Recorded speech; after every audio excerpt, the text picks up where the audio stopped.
Salut à tous, c'est le débriefing F1 retrouvé chaque semaine sur motorstv.com. Aujourd'hui, nous allons parler, il y en a des choses à dire, nous allons parler du Grand Prix de Singapour. Salut Jean-Luc. Salut LFB, bonjour à tous. Je préviens tout de suite aujourd'hui, deux parties, tellement les questions sont nombreuses. Il y a de l'actu, voilà, et les questions ont été posées via le forum de motorstv.com à la rubrique Monoplace avec de nouveaux inscrits encore cette semaine. On les remercie, on les salue. Bienvenue à eux.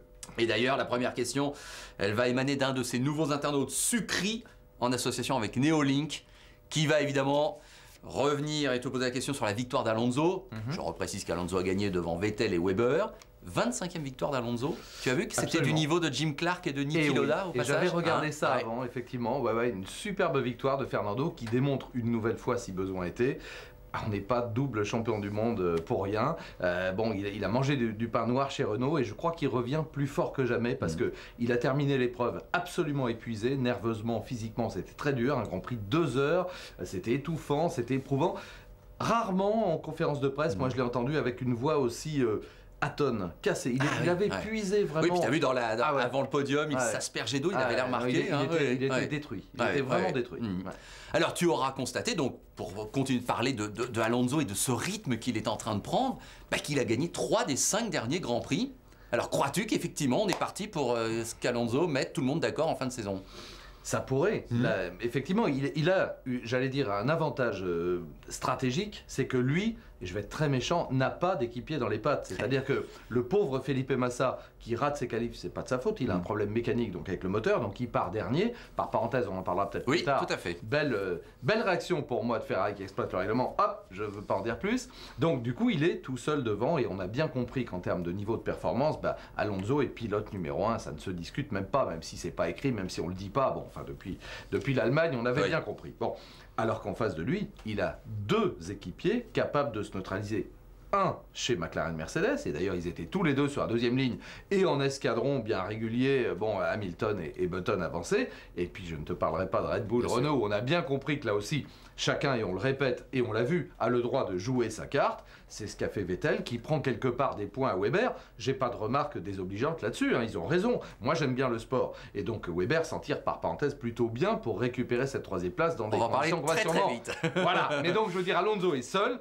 Oui, dire non, ce serait stupide. Alors, Paul, sur un circuit donc également très rapide, Monza, le plus rapide, peu d'appui, machin, victoire.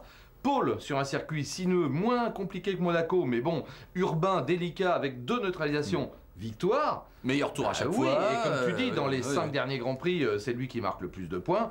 Il faut le considérer comme un vrai prétendant au titre. Alors, je ne te cache pas que le thème qui a suscité le plus de questions, c'est ce fameux accrochage entre Mark Webber et Lewis Hamilton. Ça, c'est sûr que tu ne vas pas y échapper.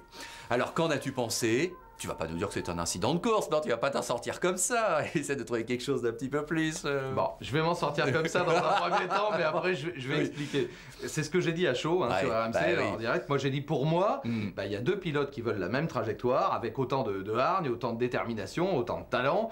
Il y en a un qui reste sur le carreau, mais il n'y a pas de manœuvre, comment je dirais, il n'y a pas de manœuvre fourbe. Il n'y a pas de volonté délibérée, si tu vois ce que je veux dire, comme dans certains cas, de nuire à l'autre et de l'éjecter. Simplement 2 pilotes talentueux qui veulent exactement la même chose.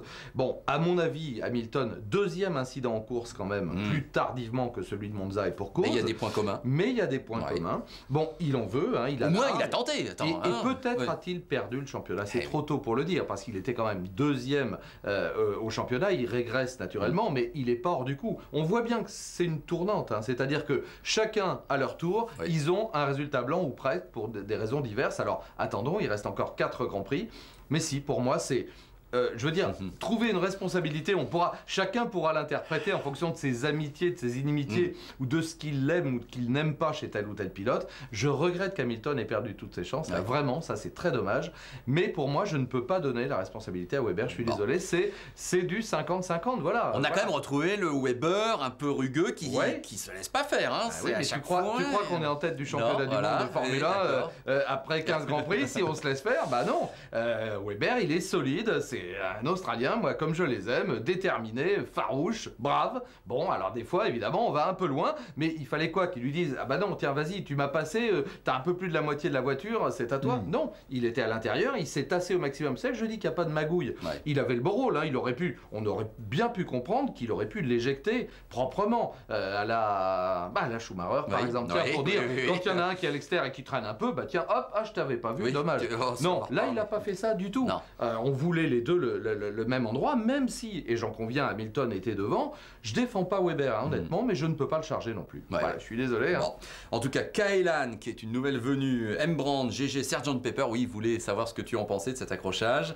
Bah voilà, mais on peut ne pas être d'accord avec moi, je répète tout le temps, hein, chacun a le droit d'avoir une analyse, c'est comme dans un constat sur la route, après on prend diverses choses en considération. Non, je sais que Kaylan sur le forum, elle dit, oui, mais Hamilton au moins il a tenté, c'est vrai, quelque part, il n'a pas de chance et il se prend un 50-0 par Alonso là dans les deux derniers Grands Prix. Bravo à lui d'avoir tenté, je l'ai dit. Alors bon, il a clairement, avec le recul, clairement dit à Monza, il a fait une ânerie, quoi, énorme.